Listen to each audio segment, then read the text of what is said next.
Dasar kula gampang mawon sinuwun. Mergo jaman saniki niku angel wong dipercaya. Ngoten. Kedung jero iso dijajaki ning atine menungsa sapa sing ngerti. Ho. Modal ora kowe.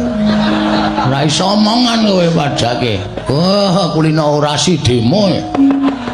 Padake ora. Yen ngono kowe ngarani Prabu Ndrawati kuwi panjalmaning musuh. Mboten ngarani.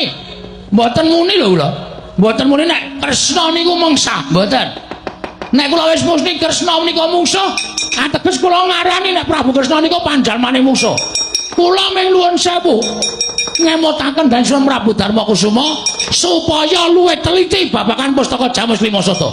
Merga bapak kula niku ya ajeng mati merga nek ora tambani pustaka Jamus Limasata, kula kelangan wong tuwa kula sinuwun. Perkara bapakmu mati mbok ben. Perkara bapakmu mati ya wis ben. Bapakmu kuwi wis tuwa. Wong tuwa ki parane arep ndi meneh? Wong tuwa ki parane wong ngarep ndi meneh? Wong semene akeh ki mung padha antri tekaning pati. Mung kari kendani pestine kodrate dhewe-dhewe. Mula perkara bapakmu lara ki janjane ora usah mbok goleki tombo. Ning wis ben entenono wayane mangsa kala tumedhahi Sang Hyang Nyawa Dipati jabut karo nyawane bapakmu. Yen pancen pinesti kudu tekaning pati. Lah atos iki, Tru. Piye? Kok lara ning ati ya? Lara ning ati ya tandange ora. Bapak dipatek-patekke ora. Kowe iki kosong goleki tombo kok mung diunekke tekaning pati. Ayo karo apa? Nek kowe wani dakwa Yai Prabu Ndrawati panjalmaning musuh, aku ya wani ngarani bapakmu kuwi wis lara, wis tuwa, wis arep tekaning pati, Bagong.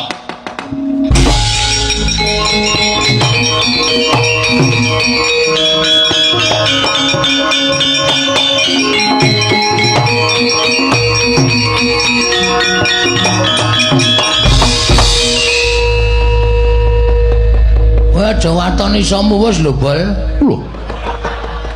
Bol piye? Jenengmu sapa? Baladewa. Tundang bol ora gelem. Kon ngundang apa? Hah? Kon ngundang apa? Lara ati ya tak undang, ha. Tak undang ana kuwi lara ati. Ora usah lara atinan. Kowe nek ngrumangsani swaramu ngunekke bapakku wis wancine tekaning mati, wis wancine dadi wong tuwa, ming antri modar. Kuwi ning atiku ya lara. Hah? Nek omong nganggo aturan kowe. Ora sak penake dhewe. Lho, kowe wani karo Baladewa. Aja kok kowe bapakmu aku ora wedi. Ora ngerti Bagong nek nesu kowe. Kowe nyembranani aku ngunekke bapakku arep modar. Bapakku antri tekaning pati. Anggep apa? Wong mati ki ora perkara tuwa. Bluluk kae tiba enom kae. Ayo iso modar, iso tiba sik bangane kambil. Nganggo pitiran kowe. Rumangsane akeh sing wong umur 100 kliwat isih urip meger-meger. Ning ana sing wong kaya kowe dadi ratu muring-muring terus ceksek modar ya ana. Wah. Wis dantepi ya, Gong. Dantepi, rasa wedi. Men sisan wae ngopo. Ratu kaya ngene kok digonggongke sak penake dhewe. Lho, yen ngono kowe wani karo Baladewa. Weh lah, kowe iki lho ngerti Bagong kok.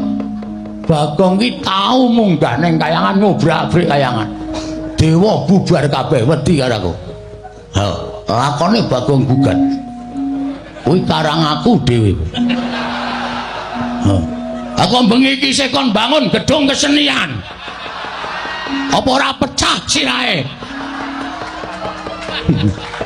Ayo wis ben ora. Mula aku sedina ora metu saka kamar teturon ning kursi jane karo ngenam-enam pikir ki engko piye. Ki engko gek kepiye? Lah kok entuk dalan wong ki anggere nyebut karo sing gawe urip ora mesti